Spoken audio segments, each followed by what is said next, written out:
সত্যকে অস্বীকার করে ফরমায়েশি গল্প লিখে কোনো লাভ নেই।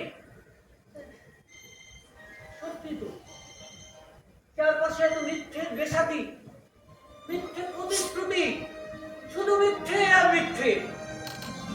এর মাঝে আমাকে এমন একটা গল্প লিখতে হবে যেটা পরে পাঠক নিজেই উপলব্ধি করতে পারবে যে চারপাশের এই মিথ্যের মায়াজাল কাটিয়ে সত্যকে ফিরিয়ে আনা ভীষণ দরকার।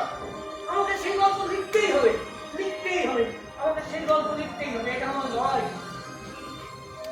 এটা তোর বিবেকের লড়াই, আত্মশুদ্ধির লড়াই। এই লড়াই তুই জিতবি, দেখে নিস, তুই জিতবি। যা যা, অনেক রাত হয়েছে, এখন রেস্ট নে, যা যা।